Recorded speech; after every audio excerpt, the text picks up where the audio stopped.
Hey Radio Rothbard fans, the Mises Institute has a new free book for you. Dr. Guido Holzmann's How Inflation Destroys Civilization. Learn how inflation isn't only making us poorer, it's harming our culture, mental well-being, and the moral foundations of civilization itself. Get your free copy today at Mises.org/RothPodFree.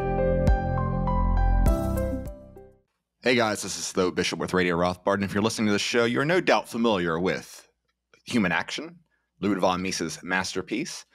This is the 75th anniversary of its publication, and in honor of that, we are holding a very special event on May 16th through the 18th, a conference dedicated to this very important book.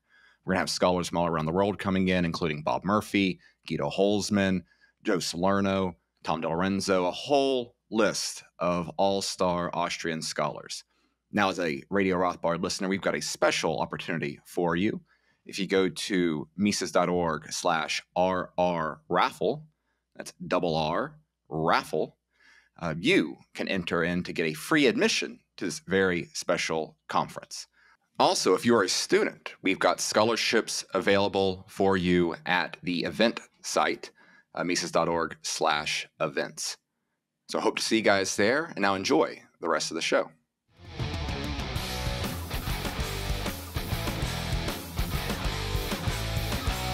Welcome back to Radio Rothbard. I'm Ryan McMaken with the Mises Institute, and with me is my co-host, Tho Bishop. And this week, we're going to talk a little bit about the situation in Texas, which has led to all sorts of related issues about the border, about secession, about what could happen going forward, depending on the outcome of the current standoff. And so the basic details, in case you haven't been following closely, is that the governor of Texas, and probably largely the state government of Texas overall, feels that the amount of migration across the border, which at this point is pretty much uncontrolled, in that it's not that new migrants are even being screened for crime or associations with cartels or smuggling or any of that. It's not even an unlimited immigration situation. It's essentially a total lack of screening or control of the border in any way. So many residents of Texas, of course, find this concerning, given the potential for crime and other issues. And the federal government, of course, has done very, very little in terms of lessening the number of migrants across the border. So the governor of Texas has decided that he is going to essentially declare an emergency at the border using Article 1, Section 10 of the U.S. Constitution, which says that states can act on their own and ally with other states without authorization from the federal government in case of invasion. Whether or not this constitutes, this basically unchecked migration across the border constitutes an invasion, could be debated. However, it would seem to me that the text of the section makes it clear that making a call as to whether it's an invasion or not is actually up to the state in question. Because, of course, if the federal government got to decide whether it was an invasion or not, then that section of the Constitution would have no purpose, where the whole idea here is that the state can act on its own based on its own judgment. And so that's what Texas is doing now, is they're declaring that, yes, this does constitute an invasion. We are going to close the border ourselves, which the federal government has refused to do. And they're not even like closing the border. They're just attempting to get some handle on the sheer volume of migration that's occurring. And this has been especially hot around a couple of specific locations along the border, most notably a place called Eagle Pass in Texas. Those sorts of details I don't think are particularly important to our discussion today. But the basic facts are a state government has decided that the federal government is not following its own laws at the border, and so therefore the state government will intervene to implement its own policies there at the border. And the Biden administration has said, no, we're in charge of the border, and you have 24 hours to comply. Well, he's done that at least twice now, and those 24-hour periods have come and gone, and the Biden administration has done nothing. They have also sued, of course. The Supreme Court said, yes, the federal government can go in and remove this razor wire and other physical barriers that have been put up in this place because for some reason the federal government, I think they've claimed it's in violation of some international treaty, which is highly dubious, and is claiming that, we need to go in and remove these physical border impediments, just as they were doing in Arizona and other parts of the border where they were like, well, you can't build your own wall, you can't put these storage containers up to thwart invasion or migration, however you wish to define it. And the feds actively go in and then tear up the border to whatever sort of makeshift wall has been put there. And this, of course, is bad optics for the Biden administration in terms of they look absolutely obsessed with this idea of just making the border as open as possible. And in libertarian circles, right, the debate is totally different than debates between normal people, right? Like ordinary people are not impressed by what the Cato Institute says about open borders or whatever.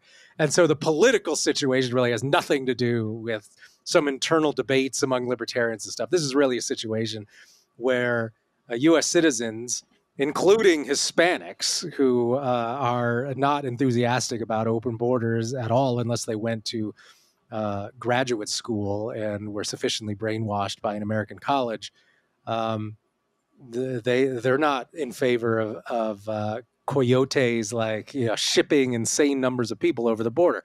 So politically, it's a bad situation for Biden, but from the point of view of the regime, they can't just not do anything because they have to assert their control over the border and act like they get to push states around on this topic and pretty much every topic.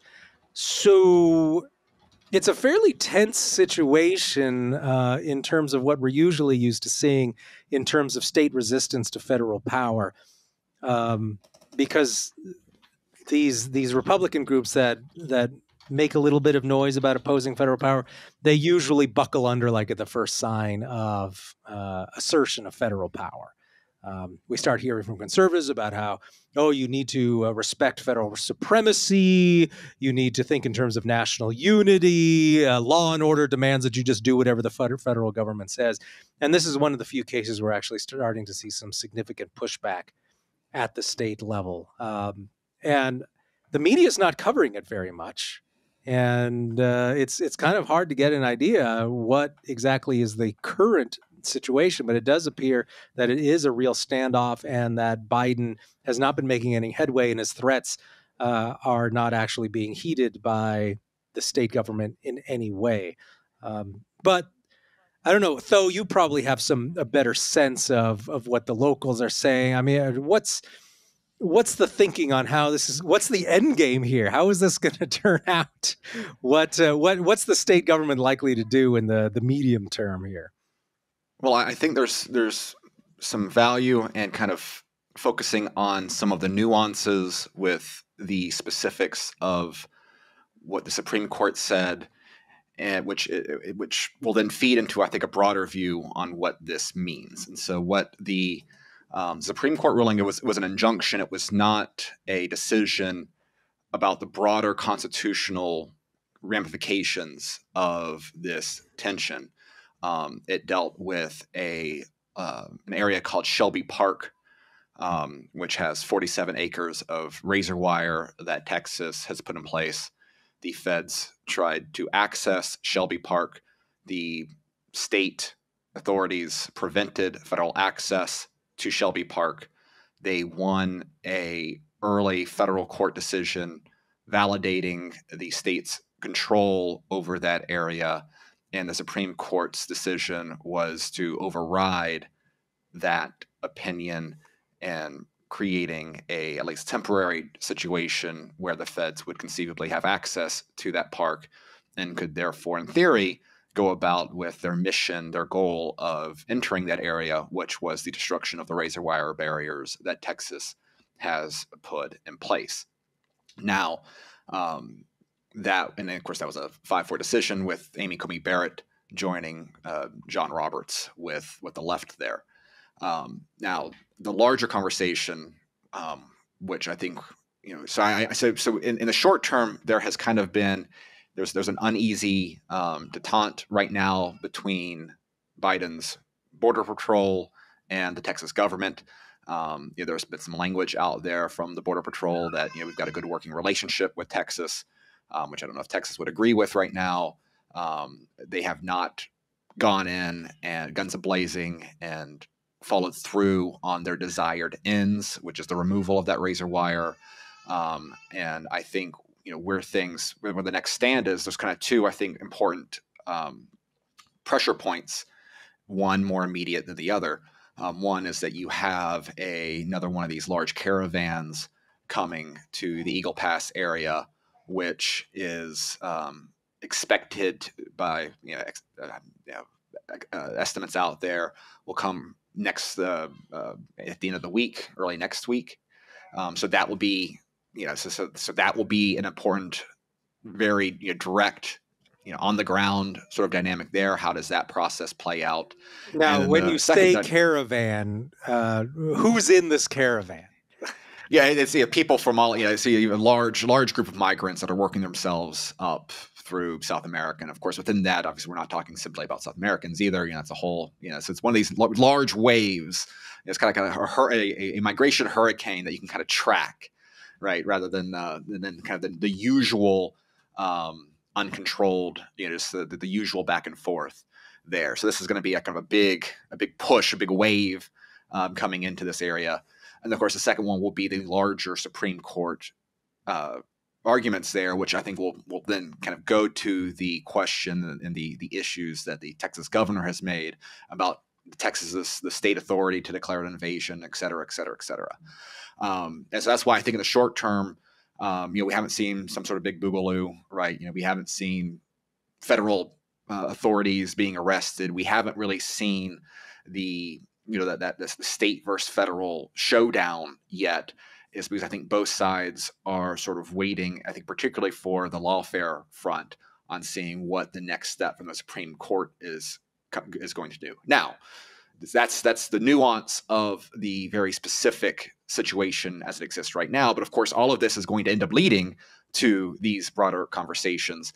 And I think what's interesting is that for one, you have, and as you mentioned, usually state governments buckle at any sort of federal pressure. We start to see some pushback to that normal submissiveness play out with COVID. We have seen it play out with on the left. I mean, again, the irony, of course, is that the left has had no problem flaunting federal laws when it comes to sanctuary cities, when it's come to some of these other dynamics there. But I think COVID was really the first time we saw kind of a willingness to start really using this muscle on the right in a way that I think still carries over into the way that some of these state leaders view this, are starting to view these topics. And I think, no surprise, part of this, of course, anytime we talk about any political dynamic, there's a heavy dose of opportunism, and that should be acknowledged as playing a role here, right? I'm not going to suggest that all of a sudden, 25 Republican governors, have found their inner John C. Calhoun and have a very intellectual sort of viewpoint on the proper compact dynamics between the feds and the state. But we have seen 25 Republican governors. I think it's 25 of the 26, if my numbers are correct, out there. I think Vermont is the only Republican governor that has not sort of joined in to this sort of broader, at the very least, rhetorical support for Texas here. There have been states, including Florida and others, that have sent members of their own law enforcement agencies. In Florida, Governor DeSantis is looking for authorization to be able to utilize his state guard, which is separate from the National Guard. This is one of his projects that he booted up about a year and a half ago, so that if you are a member of the Florida State Guard, they would be authorized to be able to go into Texas and border areas to deal with that. So, from that dynamic, you have on one part, you have the lowest hanging fruit, right? Is simply writing a letter saying, we stand with Texas. You have some states that are putting skin in the game in terms of resources going to Texas. And then all of this is going to culminate in terms of this larger legal battle. And, when it comes to the issues that Biden has, again, since political opportunism and calculation, particularly in an election year, matters more than anything else with these decisions, that the difficult situation that Biden finds himself in is that I think this is an issue where Democrats are generally divided. Younger Democrats are the radical true believers that are, wanting to see Biden, kind of go, full Waco kind of on Texas if need be. They want to, find a modern day General Sherman, might be wearing a dress these days, but that's a whole nother situation. And going down there and taking care of business and asserting federal authority. There are other Democrats, interestingly enough, John Fetterman being one of the leaders there, that kind of recognize that immigration and the border generally has been an election non-starter, is a detriment to the perceptions of Democratic governance writ large. And so, there has been a lot of push for moderation of kind of what is going on there. There's a additional dynamic specific to the border where you have kind of moderate Republicans trying to craft a deal with Democrats that, they want to tie it into, we're going to have some sort of moderate immigration policy that will allow, 5,000 migrants a day pass the border. And then we'll start getting serious about it after that wave hits. And then we're going to attach this very serious proposal with, of course, money going overseas and various conflicts and the like. That I think has largely been stymied because, again, some of the political opportunism. I don't see a lot of appetite from congressional Republicans to pass that, but that's also going on.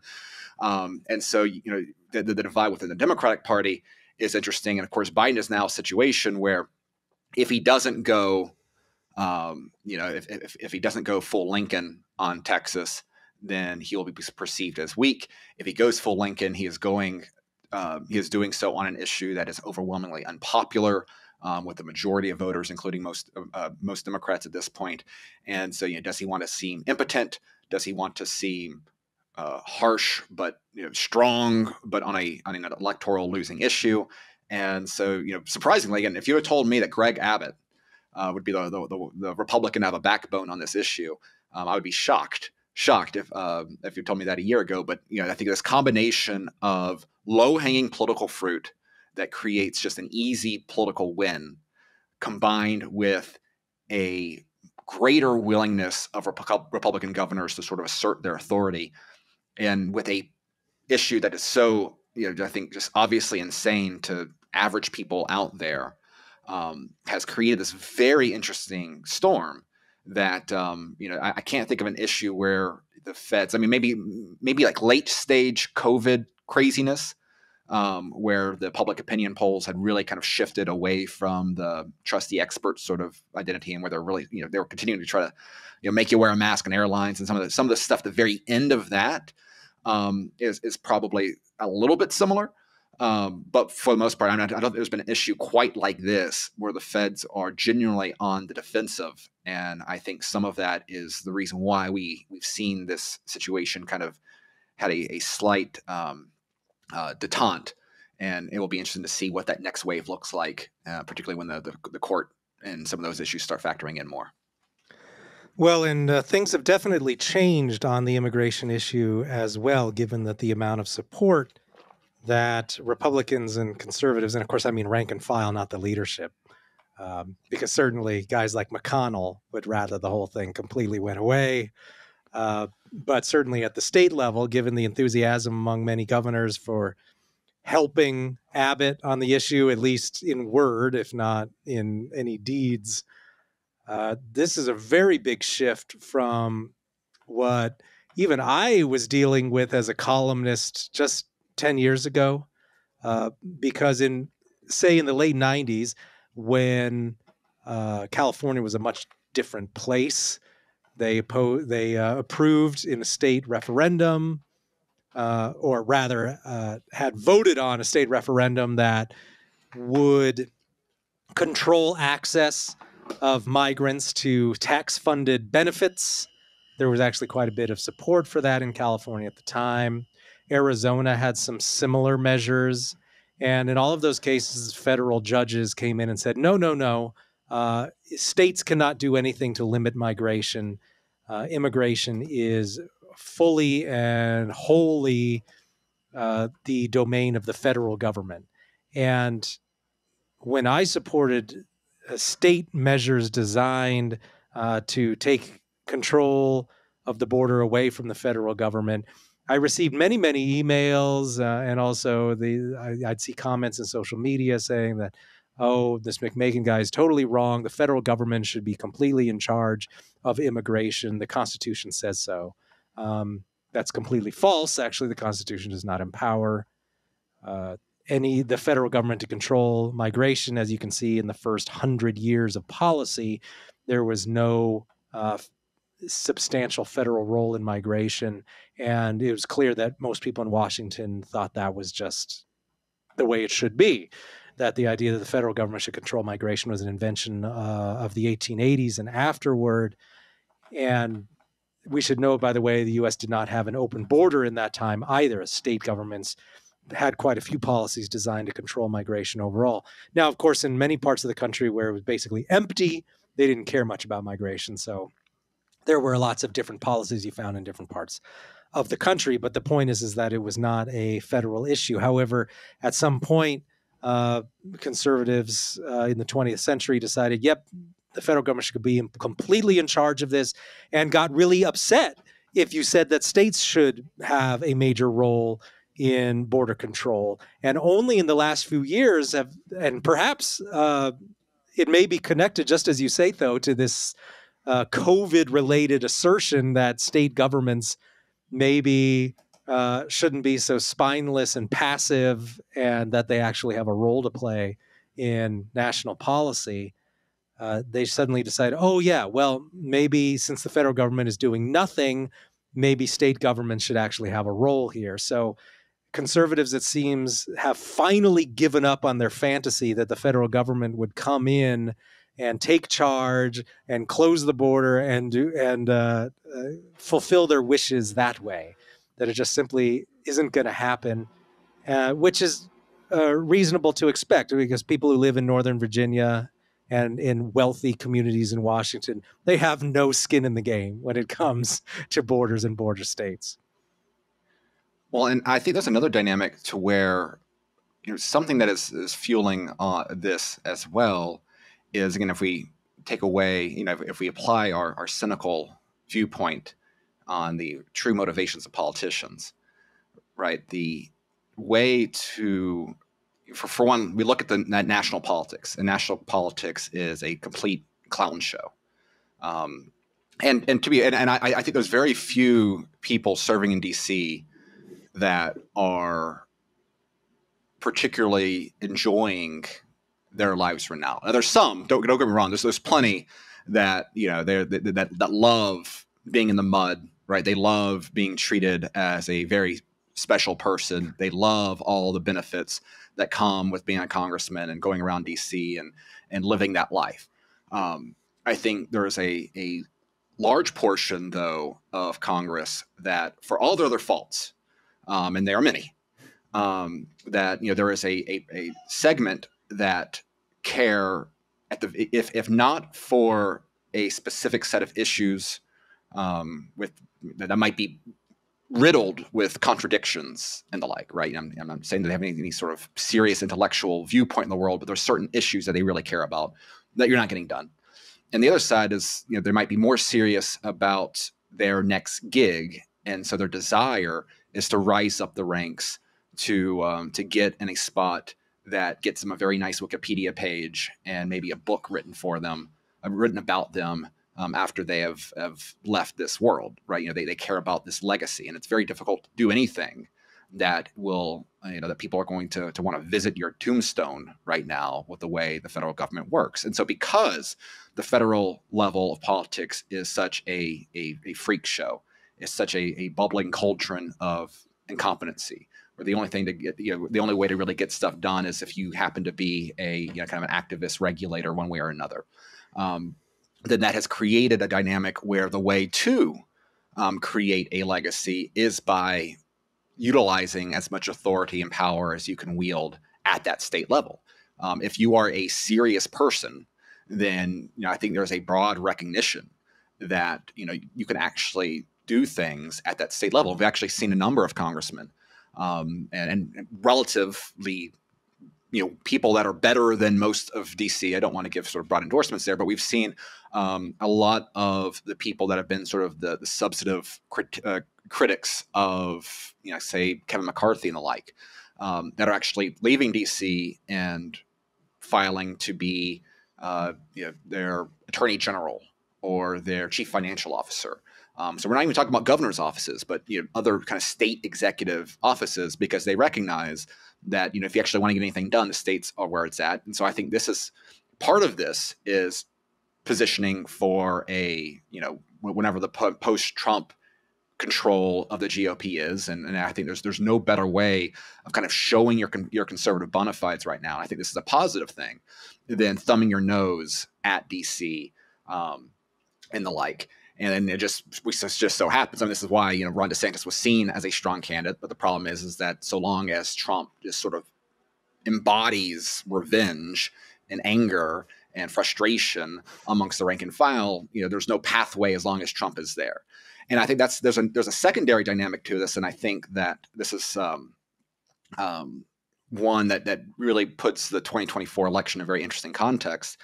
Is that obviously Trump is enemy number one amongst Washington D.C. folks, amongst the journalist class, amongst the mainstream media, amongst major institutions, yada yada yada.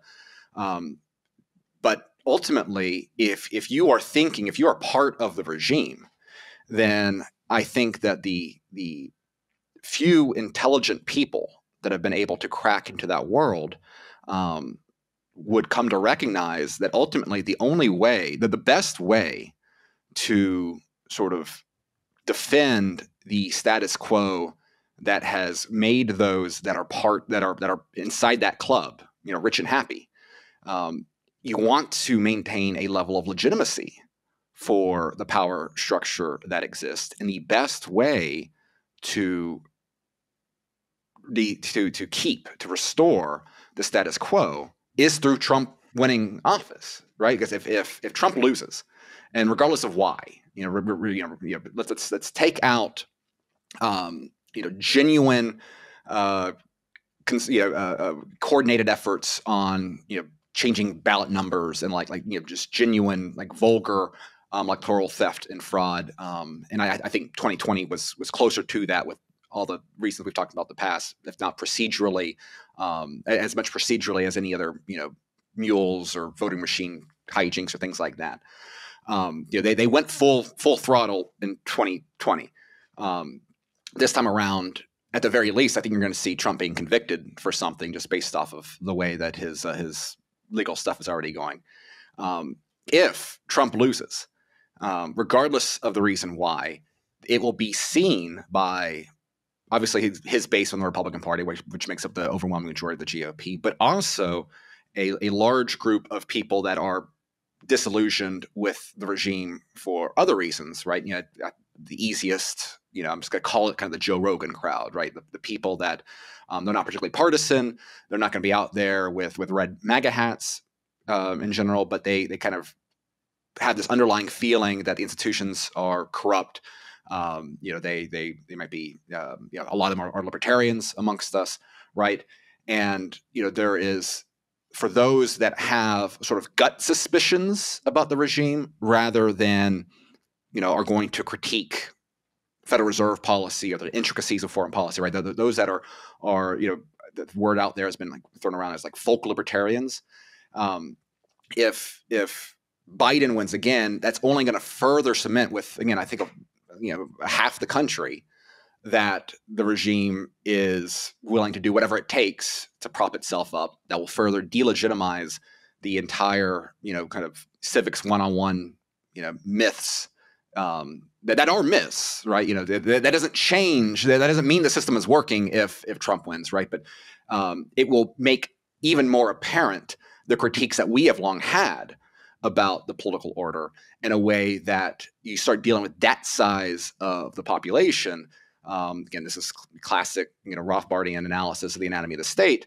That is where things get interesting. And I think that creates a dynamic where, if you are anti-regime, and let's just say that for whatever reason, you may not trust Trump as really being an agent of chaos and revenge should he win an election, then there's a case that could be made that the best outcome to continue this rise of institutional delegitimization is a Biden victory, which I think would continue this wave where making a name for yourself, all these political factors that are making it very attractive to be the anti-DC leader at the state level, those incentives will only get bigger. And so I'm interested to see that, what starts with a conflict over, essentially a debate over narco-tyrannism or a narco-tyranny at the border can end up becoming, can end up broadening to other ways that states identify things. And these are, we've talked a lot about these issues in the past, everything from defend the guard to, hopefully, eventually to, full on, tax rebellion and things like that, right? There's all sorts of military, non-Fed posting options that states can do to really become a thorn in the side of federal supremacy. And I think these dynamics are, this is what I think someone like a Greg Abbott, again, who is not, John C. Calhoun reincarnated, that is what is fueling these ambitious politicians at the state level. And that dynamic is something that, I think we want to keep alive, regardless of what happens in 2024. So if I think that dynamic going into this election, and you even see it a little bit, when they had the latest, World Economic Forum gathering in Davos, right?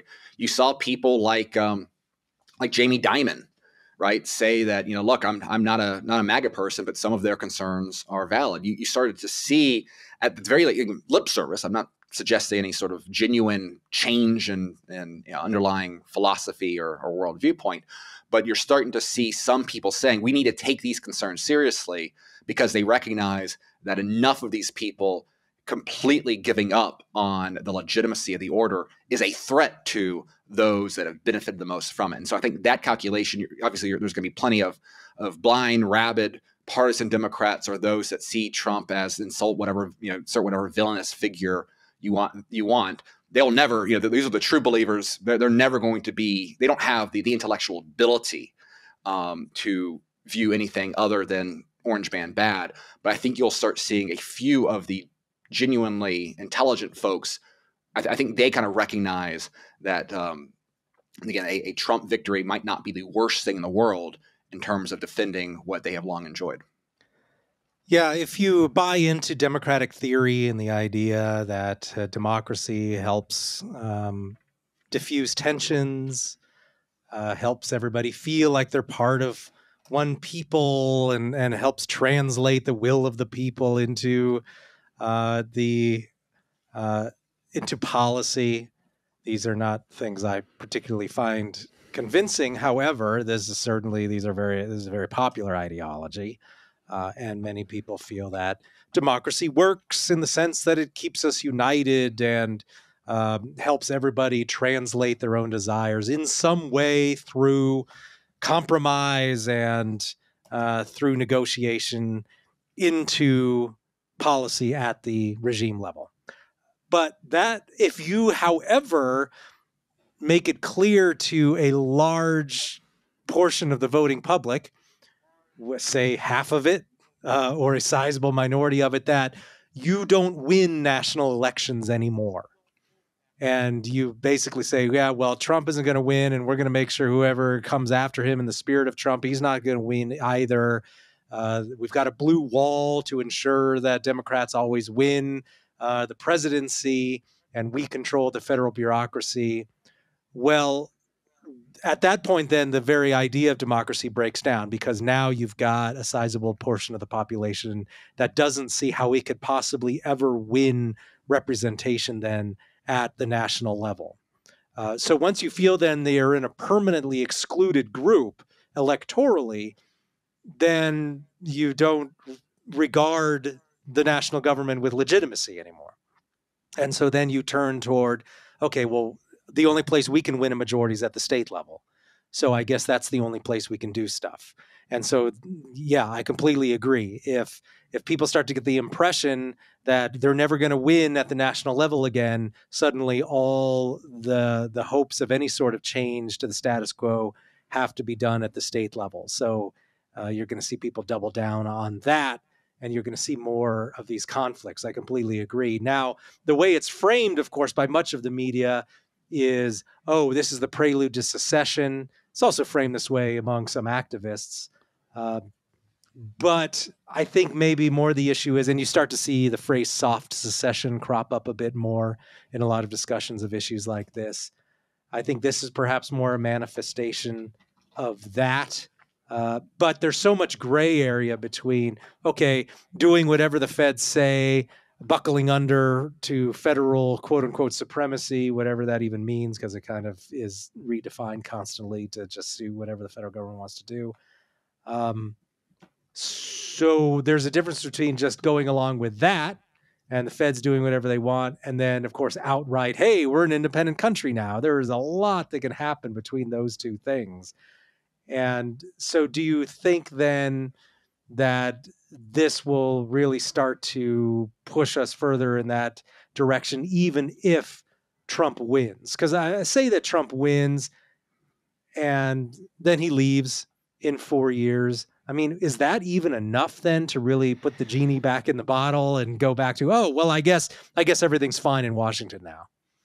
Well, I think that's an interesting question. And I think there's some reason for optimism there. And I think the biggest sign of optimism is the way that the average Trump voter viewed COVID, and in particular, the vaccines of COVID.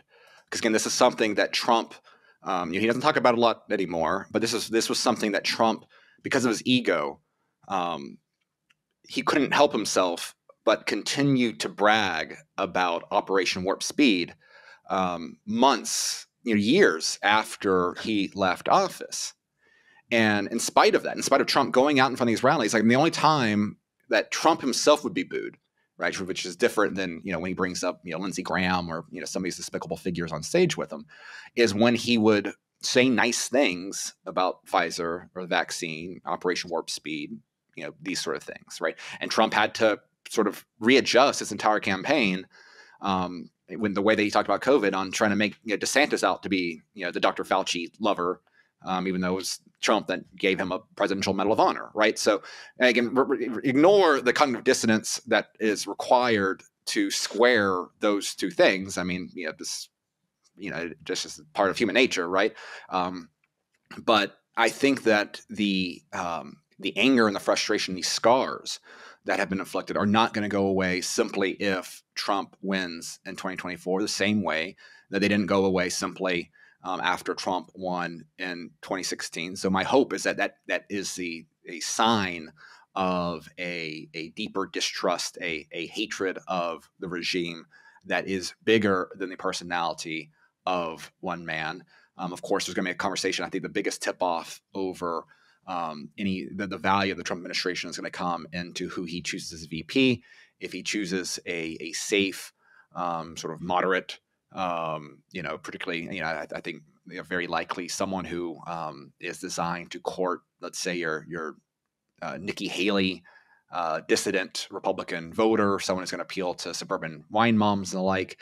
If it's someone like someone who's outwardly very loyal to Trump himself individually, someone like an Elise Stefanik or maybe like a Joni Ernst in Iowa, who is, a Liz Cheney figure that just happens to be able to castrate a cow.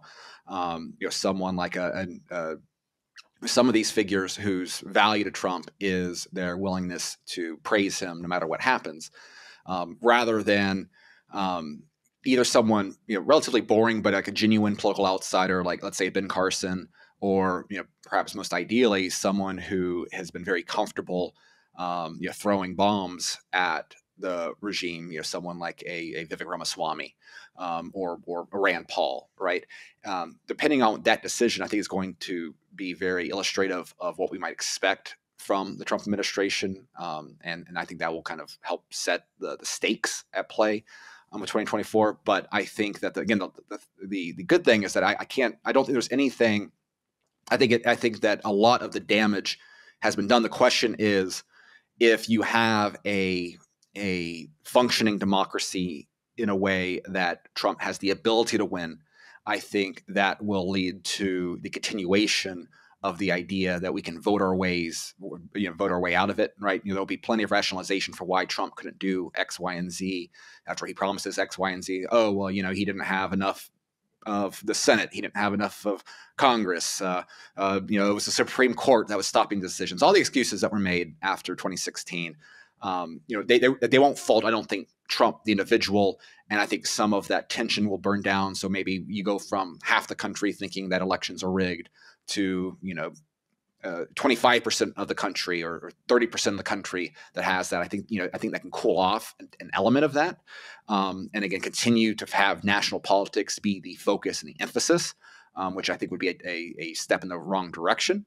But I think a lot of those grievances that are that Trump embodies will continue on. And the question is just how long until that becomes something tangible and meaningful in terms of pushing back against the state. And again, that creates this very interesting environment where, is the path to, thinking about this from what is the best way for an ambitious politician to get ahead?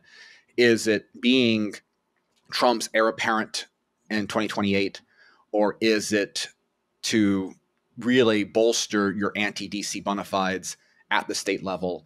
And, is in those two dynamics, being a sycophant or being a state leader, what ends up paying out the most in a post-Trump environment is, I think, going to have the biggest impact on where the energy, attention, resources, money, where activists, all those nuts and bolts things that go into any sort of political movement, where that is focused on going forward.